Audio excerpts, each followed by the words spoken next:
Do we have any questions? I'm happy to take questions. Yes, Richard? How do you spell that Protego or whatever? Well, in fact, in front of you, you'll see there's a double-sided sheet. One side, I'll draw your attention to the plain side first of all. There are 4 web and video links. The video links, the first one, and there's been a lot of work done in New Zealand, a little bit in the UK, is a 10-minute documentary which will tell you just about all you need to know as a member of the media about potato breathing. And the second one is in fact an hour and 50 minutes of the introductory session of the 5-night session that changed my life and the lives of many others. And then above that are some other sites you can go to. On the other side, it's actually called an advertisement, so that just shows you how difficult it is. I could not find any medical website that even referred to potato breathing. And as far as I'm concerned, ladies and gentlemen of the press, this is a travesty of justice. Yes? Can you just give us a quick demonstration of what is it? Okay. How do you do it? The premise, and it was actually Konstantin Buteyko, who's a Russian doctor. He found out back in the 60s, and that's how far back it goes, that the more we breathe, the more heavily we breathe, the less carbon dioxide we retain in our bodies. And that is bad. Carbon dioxide is a dilator, as in it opens up the pores and also the organs within our body. If we breathe in too much oxygen, have you heard of people who hyperventilate? You put a bag over their mouth so that they're rebreathing the air. What he maintains, and I'm proof to that, is that the people who tend to get asthma are A, people who breathe too much, and B, they're also people who tend to breathe through this and not this. And what you do with the potato breathing is you practice holding your breath and you practice breathing only through your nose. During the 5 nights, they suggest you go to bed with a piece of tape that way over your mouth. Not that way, but that way. So if you really must, you can breathe through the sides of the tape. And it also involves exercises in the morning and at night. Now, if indeed everyone realised that this was a cure, and a beneficial cure, it still takes effort. Half an hour in the morning, half an hour at night. This puffer, by the way, had to be used by December 2002. I went to replace it a couple of years ago, and I told them I still had it. They said, oh, you'd better get another one because they're not as powerful if you keep them too long. And I said, well, that's great, thank you very much. I can sometimes just puff this without even charging it, and that's enough for me. Just a few grains that are in there. And last time I used that was 9 months ago. Yes. So you've got, can you just explain the transition again from how you before you started this technique, you were, how bad was your asthma? Did you say it wasn't that bad? The first thing that happened was the hay fever. Blocked nose, so what was I doing? I was breathing through the mouth. My body was getting too much oxygen. My brain didn't realise that, but my body said, no, I don't want so much oxygen. And the ultimate progression from that is that the tubes of the body, the breathing tubes, start to congest because the body doesn't want so much oxygen. But what do? They give you Ventolin. And what that does is medically opens up these airways, which of course is doing the reverse of what the body does.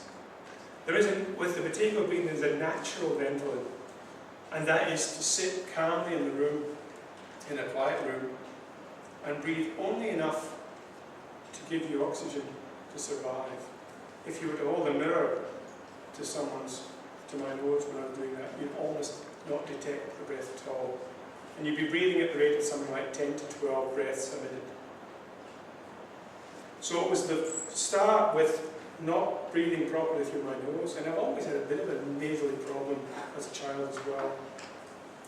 My asthma attacks were, when you run up the stairs, you have to catch some breath. Now I would find that happening when I was in bed at night. Now, just to clarify the situation, I wasn't actually exercising in bed at night at that time. And then you go outside thinking that that's what you needed, more air. But the more you did that, the more the body was seeing giving carbon dioxide. Yes, Kate? Mr. Rundle, could you please tell our listeners at 3CR about any other cases? I mean, they'd want to know if there's any other cases like yours. Are you just... Well, yes. In the video, there's a case of a woman who's probably in her 60s, and she's got the nebulizer, she's got the Ventolin, she's got the preventer, she's got another Ventolin. She said, I take this one twice a day, and I take this one twice a day, and I take this one. This is the preventer, yet she's still taking all these others. After the technique, she found she was able to walk up the hill outside her house, first time ever, since ever she can remember. It's one case. Another case is a gym instructor where I go to the gym, and she actually is an aerobics instructor, said to me, I've been diagnosed with asthma. I said, well, why? She said, yeah, I had a bit of a cough. I went to the doctor, so you've got asthma. So he's given me this Ventolin to take twice a day. Now, that is medically wrong, because this is to treat the condition. So to take it twice a day when you're not actually having an attack is wrong. That's like saying, I'm going to have a couple of Panadol today just in case I have a headache. And what I explained to her the situation, and I said, look, by all means, if you need to take the medication, do take it, but do not take it if you don't need it. I spoke to her 2 weeks later, she said, I'm fine, I didn't have to take it.